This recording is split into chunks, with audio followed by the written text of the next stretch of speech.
नमस्कार प्यारे बच्चों।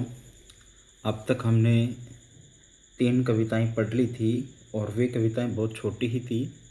आज हम अमांडा नामक जो कविता है वो पढ़ने जा रहे हैं और इस कविता को लिखने का कार्य किया है रोबिन क्लैन के द्वारा किया गया है। ऑस्ट्रेलियाई कवयित्री हैं रोबिन क्लैन, उनके द्वारा इसको लिखा गया है। और इस कविता में अमांडा नाम की एक लड़की है और उसकी माँ है। दोनों के बीच में जो कन्वर्सेशन होता है उसका डिस्क्रिप्शन प्रस्तुत किया है कवयित्री के द्वारा। और इस कविता में हम देखेंगे कि अमांडा नामक जो लड़की है उसकी माँ अमांडा को बात बात पर डांटती है और अमांडा ऐसा महसूस करती है कि वो इस संसार से क्या होती, काश फ्री होती, स्वतंत्र होती तो अच्छे से अपना जीवन क्या करती, बिताती। माँ बाप के जो अच्छी बातें हैं उनको भी वो एक तरीके से क्या मानती है, डांट फटकार मानती है और ऐसा महसूस करती है कि काश अगर वो बिल्कुल क्या होती, फ्री होती तो बहुत अच्छे से अपना जीवन क्या करती, व्यतीत करती। तो इसमें जो आप देखेंगे पोएम को, ये जो ब्रैकेट्स में बंद है ये सारी की सारी इमेजिनेशन है। ये सारी की सारी आप देखेंगे ये वाला स्टेंजा बंद है तो सारा का सारा ये क्या दे रखा है, अमांडा का इमेजिनेशन है कि अमांडा अपने आप को फिर महसूस करती है कि काश ऐसा मेरे साथ होता। तो इसका लाइन टू लाइन हिंदी अनुवाद मैं आपको बताता हूँ। Don't bite your nails Amanda, don't hunch your shoulder Amanda, stop that slouching and sit up straight Amanda. Amanda की माँ कह रही है अमांडा को don't bite, don't bite, do और नोट मिला करके डोंट लिखा हुआ है। डू और नोट क्या है, डोंट बोलेंगे इसको। डज और नोट को हम डजंट बोल सकते हैं, वैसे ही डू और नोट है इसको हम बोलेंगे डोंट। डोंट बाइट, बाइट करते हैं काटना।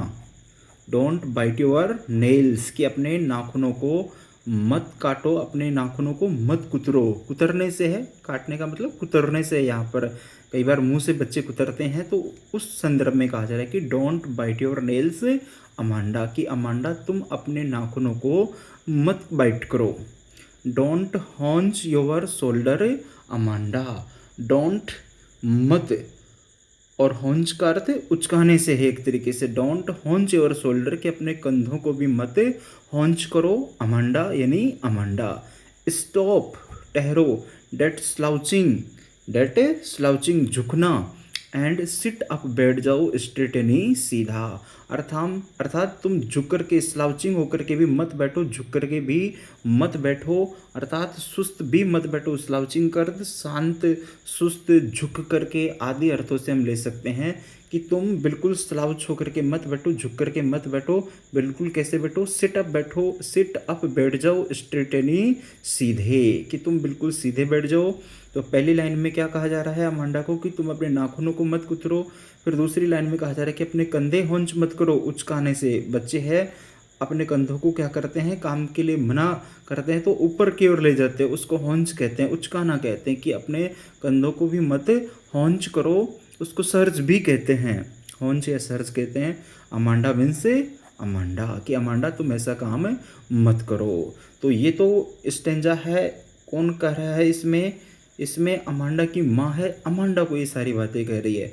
फिर अमांडा इन सब बातों को सुन करके महसूस करती है, क्या महसूस करती है कि there is a languid embroiled sea where the soul inhabitant is me a mermaid drifting blissfully, कि काश क्या होता, there is a languid embroiled sea. There means यहाँ इज नहीं है, ए मीन्स एक, लैंग्विड करता है शांत, लैंग्विड मीन्स शांत, और एम्ब्रेल्ड, एम्ब्रेल्ड मीन्स रंगीन, यानी समुद्र, कि काश कोई क्या होता, एक रंगीन समुद्र होता। काश कोई एक क्या होता, रंगीन समुद्र होता, एक बड़ा रंगीन समुद्र होता, आकाश के रंग का समुद्र होता। एम्ब्रेल्ड करते वैसे पन्ना होता है, एम्ब्रेल्ड करते वैसे पन्ना होता है, लेकिन यहाँ आकाश के रंग से कह सकते हैं। वेहर मीन्स जहाँ, द सोल इनहेबिटेंट, सोल यानी एकमात्र, इनहेबिटेंट यानी निवासी, इज मी यानी मैं होती, और उस बड़े गहरे रंगीन समुद्र की एकमात्र निवासी कौन होती? मैं होती। सोल इनहेबिटेंट वहाँ पर किसका होता? केवल मेरा होता। और मैं किस रूप में? एक मरमेड के रूप में, मत्स्य कन्या के रूप में ड्रिफ्टिंग बहती रहती ब्लिसफुल यानी प्रसन्नतादायक तरीके से, अर्थात मैं वहाँ बहुत ही आनंददायक तरीके से रहती। ऐसा कौन कल्पना कर रही है? ऐसी इमेजिनेशन कर रही है कौन? अमांडा कर रही है। और ऐसा इमेजिनेशन अमांडा कब कर रही है? जब अमांडा को उसकी माँ डांट फटकार लगाती है। और किस किस बात के लिए उसकी माँ उसको डांटती है? पहले स्टेंजा में हमने देखा कि अमांडा तुम अपने नेल्स को मत बाइट करो, अपने सोल्जर्स को है ना मत हॉन्च करो, और स्लाउचिंग मत हो तुम, और सिटअप कैसे हो जाओ? स्ट्रेट सिटअप हो जाओ। तो इन बातों को जब इन बातों के को लेकर के जब अमांडा को डांटा जाता है, तो फिर अमांडा ऐसा सोचती है कि काश यहाँ एक बड़ा शांत समुद्र होता, रंगीन समुद्र होता, वहाँ की एकमात्र निवासी मैं होती, मत्स्य कन्या के रूप में बहुत आनंददायक तरीके से मैं वहाँ पर क्या करती? ड्रिफ्टिंग करती, बहती, अर्थात मैं वहाँ का आनंद लेती। फिर वापस तीसरे स्टंजा में हम आ जाते हैं। तीसरे स्टंजा में वापस से अमांडा की माँ कह रही है, do you finish your homework? Did you finish your homework Amanda? क्या अमांडा तुमने अपना गृह कार्य पूरा कर लिया है? डिड यू फिनिश, क्या तुमने पूरा कर लिया है? योर होमवर्क, अपना गृह कार्य। Amanda means Amanda. क्या अमांडा तुमने अपना गृह कार्य पूरा कर लिया है? डिड यू टाइडी, क्या तुमने साफ कर लिया है? योर रूम यानी अपना कमरा। Amanda means Amanda. कि क्या अमांडा तुमने अपना जो कमरा है वो साफ कर लिया है, टाइडी कर लिया है? और क्या तुमने अपना गृह कार्य पूरा कर लिया है? आई थॉट, मैं सोचती हूँ। आई टोल्ड, मैंने कहा था, बताया था। यू मीन्स, तुमको। टू क्लीन, साफ करने के लिए। योर शूज़ यानी तुम्हारे जूते। और मैं सोचती हूँ या मुझे ऐसा याद है कि मैंने तुम्हें तुम्हारे जूते साफ करने के लिए भी कहा था। Amanda means Amanda. और ये सारी बातें अमांडा को फिर उसकी माँ कह रही है कि क्या अमांडा तुमने गृह कार्य पूरा कर लिया, तुमने अपना कमरा साफ कर लिया, और मुझे याद है कि मैंने तुम्हें तुम्हारे जूते साफ करने के लिए भी कहा था। तो ये भी आप ध्यान रखें, आई यहाँ मदर के लिए आया है। ये आई भी किसके लिए आया है? मदर के लिए आया है। यू अमांडा के लिए आया है। ये जो यू है ये अमांडा के लिए आया है। और ये दोनों आई किसके लिए आए हैं? अमांडा की माँ के लिए। यू और योवर दोनों अमांडा के लिए हैं। यू और योवर दोनों किसके लिए हैं? अमांडा के लिए हैं। फिर इसके बाद में वापस फिर अमांडा सोचने लगती है। और अमांडा क्या सोचती है? कि आई एम ऑर्फन, कि काश मैं क्या होती? ऑर्फन होती। ऑर्फन का अर्थ है अनाथ, अनाथ होती मैं, काश ऑर्फन होती। रोमिंग, घूमती रहती, आवारा घूमती रहती।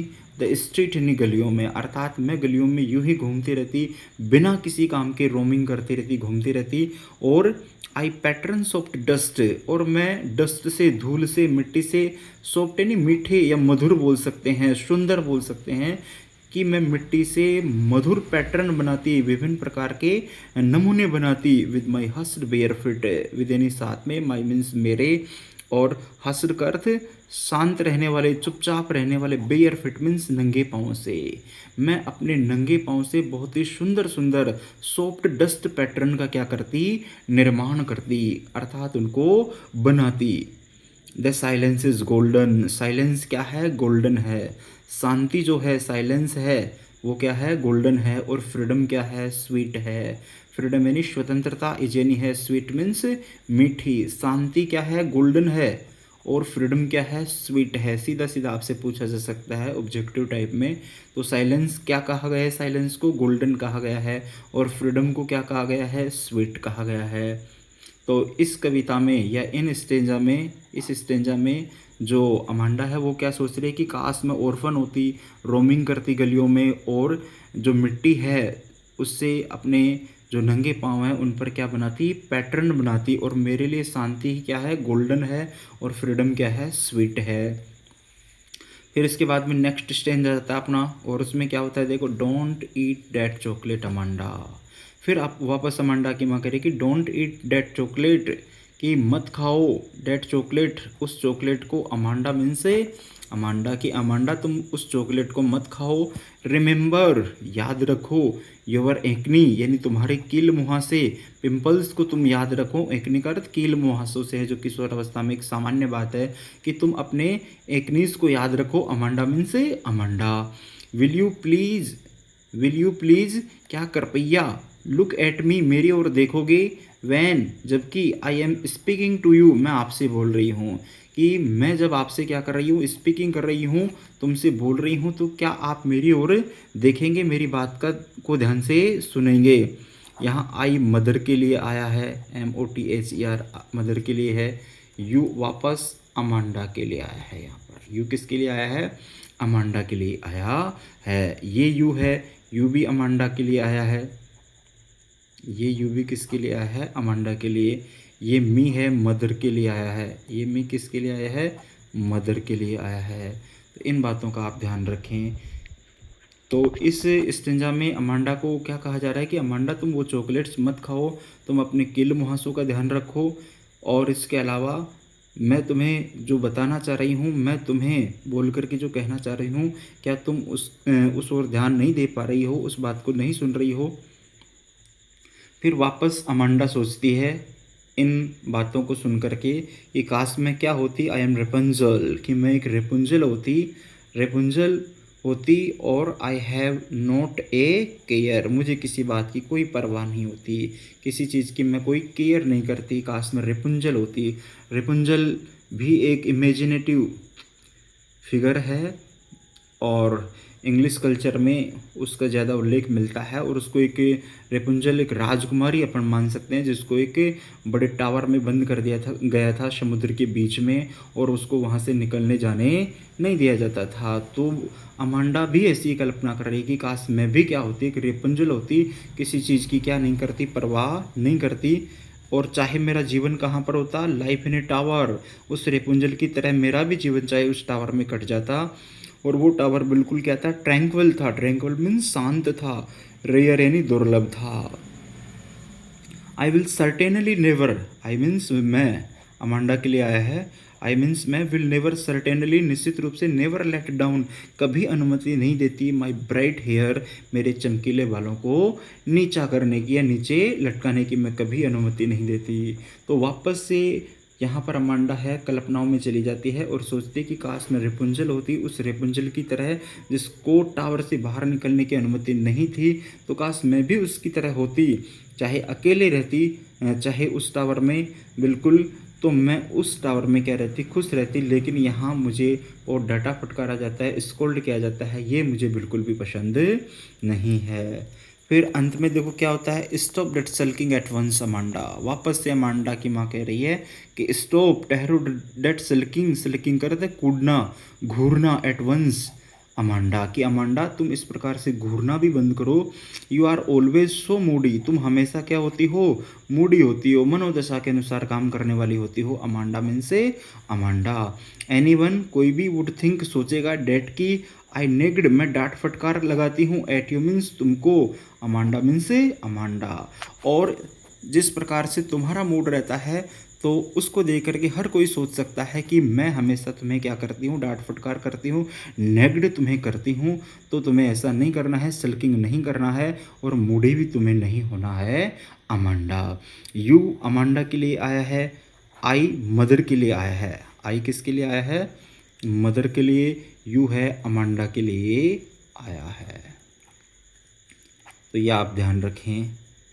तो ये एक हमारी पोएम थी, अमांडा रोबिन कैलिन के द्वारा लिखी गई, जो एक ऑस्ट्रेलियाई कवित्री हैं। इसमें अमांडा और उसकी माँ की बातचीत का वर्णन है, और इसमें अमांडा को उसकी माँ अच्छे कार्य के लिए भी समझाती है, कहती है। तो अमांडा ऐसा मानती है कि ये डांट फटकार काश मुझे नहीं मिले, और अमांडा अपनी एक अलग से दुनिया क्या कर लेती है, क्रिएट कर लेती है, जिसमें वो बहुत सारी कल्पनाएं क्या करती है, सोचने लग जाती है। एक बार वापस से मैं थोड़ा सा शब्दों को ब्रीफ करने का प्रयास करता हूँ। डोंट मत, बाइट काटने से है, कुतरने से है, नेल्स नाखून, शोल्डर मीन्स कंधे, होंचेनी उचकाने से है, स्लाउचिंग सुस्त बैठने से है, स्ट्रेट मीन्स सीधा, स्टॉप मीन्स रुकना, लैंग्विड, लैंग्विड का अर्थ किससे है, शांत से है, एम्ब्रिल्ड विस्तृत भी कह सकते हैं अपन, या रंगीन कह सकते हैं, ज़्यादा करेक्ट रहेगा। और इनहेबिटेंट यानी निवासी। इसके अलावा मरमेड मत्स्य कन्या, ड्रिफ्टिंग यानी बहना, ब्लिसफुली प्रसन्नतादायक तरीके से, फिनिश यानी समाप्त करना, होमवर्क गृह कार्य, टाइडी साफ करना, रूम कमरा। इसके अलावा और कठिन मीनिंग थॉट सोचने से है, ऑर्फन अनाथ, रोमिंग घूमना, स्ट्रीट गलियाँ। इसके अलावा सॉफ्ट का अर्थ कोमल से है, पैटर्न का अर्थ नमूने बनाने से है, और हस्र का अर्थ चुपचाप होता है, वैसे शांत भी कह सकते हैं अपन। साइलेंस शांति, गोल्डन सुनहरा, फ्रीडम स्वतंत्रता, स्वीट मीठा, है ना, चॉकलेट है मिठाई है एक तरीके से। एकनी का अर्थ कील मुहासों से है, प्लीज का अर्थ कृपया, लुक एट देखो, मी मेरी तरफ, आई मैं। रेपुंजल राजकुमारी को कहा गया है, एक जो इमेजिनेटिव फिगर है एक तरीके से रेपुंजल। केयर का अर्थ प्रवाह करने से, टावर एक समुद्र में बना टावर है उसकी बात है। ट्रैंक्विल यानी शांति, रेयर मीन्स दुर्लभ, सर्टेनली मीन्स निश्चित रूप से, नेवर मीन्स कभी नहीं, ब्राइट हेयर चमकीले बाल। फिर लास्ट वाला जो स्टेंजा है उसमें सल्किंग का अर्थ है कूदना, और इसके अलावा मूडी मनोदशा के अनुसार काम करने वाला, नेग्ड का अर्थ है डांट फटकार करना।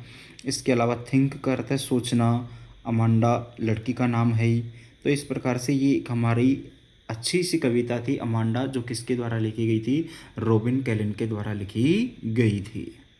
अब लास्ट में हल्का सा मैं इस कविता में जो राइम स्कीम है उसको भी बताने का मैं प्रयास करता हूँ। देखो अमांडा जो है, अमांडा इसको अपन क्या मान लेंगे, ए मान लेंगे। फिर वापस से अमांडा, तो इसको भी क्या मानेंगे, ए मान लेंगे। स्ट्रेट तो अलग ध्वनि आ रही है, इसको क्या मान लेंगे, बी मान लेंगे। और लास्ट में केवल एक ही वर्ड लिखा हुआ है अमांडा, तो इसको भी अपन क्या मान लेंगे, ए मान लेंगे। तो इन 4 लाइनों की राइम स्कीम क्या हो गई, A B A, A B ए हो गई। फिर इसके अलावा देखेंगे अपन जो आगे जो पंक्तियां हैं, सी मी और ब्लिसफुली, सी मी ब्लिसफुली, तो ए वाले जो शब्द है उनसे भी राइम नहीं हो रही है और बी वाले से भी नहीं हो रही है, तो इसको अपन सी मान लेंगे। सी मी और ब्लिसफुली तीनों की राइम स्कीम क्या हो रही है, एक ही है। तो अगले वाले स्टेंजा की राइम स्कीम क्या हो जाएगी, सी सी और सी हो जाएगी। तो इस प्रकार से आप भी राइम स्कीम को पहचानने का प्रयास करें, और राइम स्कीम नहीं पहचान पाते हैं तो आप कमेंट करें, मैं उसका जवाब देने का प्रयास करूँगा। आप इस कविता को अच्छे से पढ़ें, रीड करें, प्रत्येक शब्द का मीनिंग आप क्या करें, नोट डाउन भी करें, अपने अच्छे से नोट्स बनाएं। और किसी भी प्रकार की कोई समस्या रहती है तो आप कमेंट करिए, मैं उसका अगले वीडियो में जवाब देने का प्रयास करूँगा। धन्यवाद।